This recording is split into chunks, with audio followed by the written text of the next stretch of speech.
नमस्ते। चलिए आज एक खोज पर निकलते हैं, एक बिल्डर की तरह, एक ऐसे शेप के छुपे हुए राज जानने के लिए जिसे हम सब हर रोज देखते हैं, और वो है त्रिभुज। कभी सोचा है कि ये जो बड़े बड़े पुल होते हैं या वो विशाल गुंबद, आखिर वो इतने मजबूत कैसे होते हैं? सच तो ये है कि उनकी असली ताकत का राज उनके अंदर छिपे इन त्रिभुजों में ही है। तो सवाल ये उठता है कि इस सीधी साधी 3 भुजाओं वाली आकृति में इतनी जबरदस्त शक्ति आती कहाँ से है? बस आज हम इसी सवाल की जड़ तक पहुंचने वाले हैं। तो चलिए शुरू करते हैं अपनी बिल्डर की खोज और उठाते हैं इस राज से पर्दा। अच्छा, अब किसी भी कंस्ट्रक्शन की तरह सबसे पहले हमें अपने औजारों को समझना पड़ता है ना? और हमारे इस मिशन में हमारे औजार हैं खुद अलग अलग तरह के त्रिभुज। तो इन औजारों को समझने का मतलब है ये जानना कि त्रिभुजों को हम 2 मेन तरीकों से क्लासिफाई कर सकते हैं। एक उनकी भुजाओं यानी साइड्स की लंबाई के हिसाब से, और दूसरा उनके कोणों यानी एंगल्स के हिसाब से। तो चलिए पहले साइड से ही शुरू करते हैं। तो सबसे पहला है स्केलीन ट्रायंगल या विषम बाहु त्रिभुज। देखिए नाम में ही इसका मतलब छुपा है, विषम मतलब अलग अलग। तो बस इसकी तीनों साइड्स की लंबाई अलग अलग होती है, कोई भी 2 साइड एक दूसरे के बराबर नहीं होती। इसके बाद आता है आइसोसेलेस या समद्विबाहु त्रिभुज। यहाँ भी नाम को तोड़ते हैं, सम मतलब समान और द्वि मतलब 2, यानी इसकी 2 भुजाएं बराबर होती हैं। और हाँ, इसकी एक बहुत ही खास बात यह है कि जो भुजाएं बराबर होती है ना, उनके ठीक सामने वाले कोण भी एक दूसरे के बराबर होते हैं। और फिर है हमारा सबसे सिमेट्रिकल ट्रायंगल, इक्विलैटरल यानी समबाहु त्रिभुज। सम मतलब समान, बाहु मतलब भुजा। तो इसकी तीनों की तीनों भुजाएं बराबर होती हैं, और क्योंकि भुजाएं बराबर हैं तो तीनों कोण भी बराबर होंगे, हर एक 60 डिग्री का। अच्छा, एक मजेदार बात, क्योंकि इसकी तीनों भुजाएं बराबर हैं तो इसका मतलब 2 भुजाएं तो बराबर हैं ही, तो टेक्निकली हर इक्विलैटरल ट्रायंगल एक आइसोसेलेस ट्रायंगल भी होता है ना? कमाल की बात। ठीक है, तो ये तो हो गई साइड्स की कहानी। अब आते हैं क्लासिफिकेशन के दूसरे तरीके पर, यानी एंगल्स पर। ये बड़ा सिंपल है। अगर सारे एंगल्स 90 डिग्री से छोटे हैं तो वो एक एक्यूट ट्रायंगल है। अगर कोई एक एंगल ठीक 90 डिग्री का है तो वो बन गया राइट एंगल ट्रायंगल। और अगर कोई भी एक एंगल 90 डिग्री से बड़ा हो गया तो उसे हम कहते हैं ऑब्ट्यूज ट्रायंगल।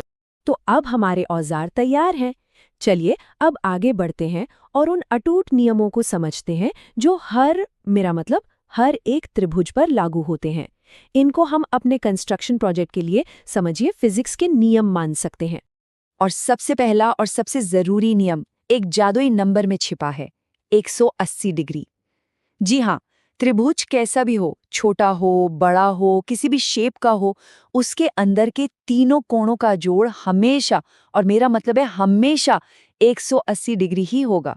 ये एक यूनिवर्सल सच है। और ये नियम इतना काम का है कि इससे हम अनजान एंगल्स का पता लगा सकते हैं। जैसे मान लीजिए एक त्रिभुज के एंगल्स हमें x के टर्म्स में दिए हुए हैं। अब क्योंकि हमें ये तो पता ही है कि तीनों को जोड़ने पर 180 डिग्री ही आना है, तो बस एक इक्वेशन बनाकर x की वैल्यू निकाल सकते हैं और फिर हर एक एंगल का एग्जैक्ट माप हमारे सामने होगा। अच्छा, एक और बड़ा काम का नियम है, इसे कहते हैं एक्सटीरियर एंगल थ्योरम। ये हमें ये बताता है कि त्रिभुज के बाहर बनने वाला कोई एंगल अंदर के एंगल से कैसे जुड़ा होता है। चलिए इसका एक बढ़िया सा एग्जाम्पल देखते हैं। यहाँ पर जो बाहर का एंगल है वो है 2x। अब थ्योरम के हिसाब से ये अंदर के 2 दूर वाले एंगल्स यानी x और 48 डिग्री के जोड़ के बराबर होना चाहिए। तो लो बन गई हमारी सीधी साधी इक्वेशन, 2x = x + 48। है ना एकदम सिंपल। चलिए अब हम अपनी इस खोज के सबसे मजेदार, सबसे जरूरी हिस्से पर पहुंच चुके हैं, और वो है कॉन्ग्रुएंस यानी सर्वांग समता।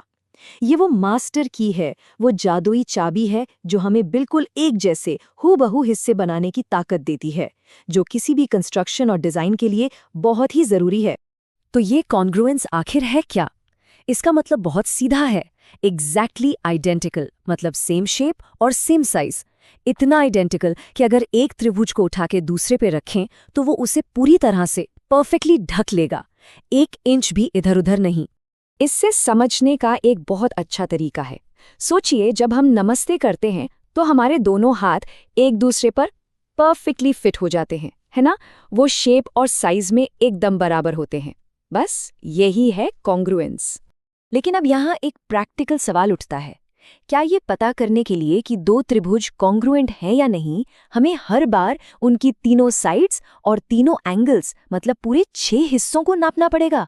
अरे ये तो बहुत ज्यादा मेहनत का काम हो जाएगा। लेकिन अच्छी खबर ये है कि नहीं, हमें ऐसा करने की बिल्कुल जरूरत नहीं है। हमारे पास हैं 5 जबरदस्त शॉर्टकट्स। इन्हें हम कॉन्ग्रुएंस के सीक्रेट कोड्स भी कह सकते हैं। अगर कोई भी दो त्रिभुज इनमें से किसी भी एक कोड से मैच कर जाते हैं तो हम फौरन कह सकते हैं कि वो कॉन्ग्रुएंट हैं, बिना सब कुछ नापे। अच्छा, यहाँ एक आम कंफ्यूजन को दूर करना बहुत जरूरी है।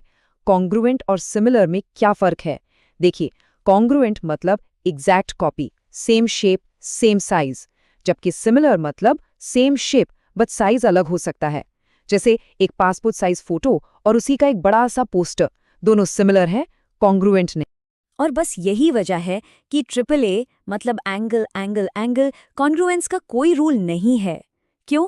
जरा सोचिए, एक छोटा सा इक्विलेटरल ट्रायंगल और एक बहुत बड़ा इक्विलेटरल ट्रायंगल, दोनों के एंगल्स तो सेम होंगे, 60 60 60, लेकिन क्या वो हूबहू एक जैसे हैं?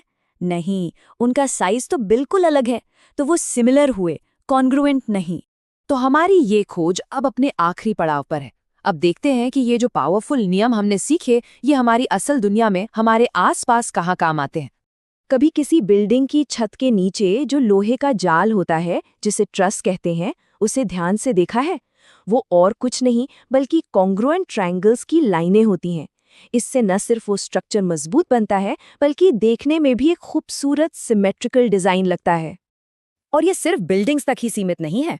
आर्ट में सिमेट्रिकल पैटर्न देख लीजिए, या फिर जब हम एक कागज को बिल्कुल बीच से मोड़ते हैं तो जो 2 हिस्से बनते हैं वो भी तो कॉन्ग्रुएंट होते हैं। सच तो ये है कि कॉन्ग्रुएंस हमारे चारों ओर बैलेंस और ऑर्डर बनाती है। तो हमारी ये बिल्डर वाली खोज तो यहाँ खत्म होती है, लेकिन असल में ये एक नई शुरुआत है। अब जब त्रिभुज की ताकत और उसके नियम पता चल गए हैं, तो अब अपने आसपास की दुनिया को एक नई नजर से देखिए। ये छुपे हुए त्रिभुज कहाँ-कहाँ अपनी मजबूती का कमाल दिखा रहे हैं।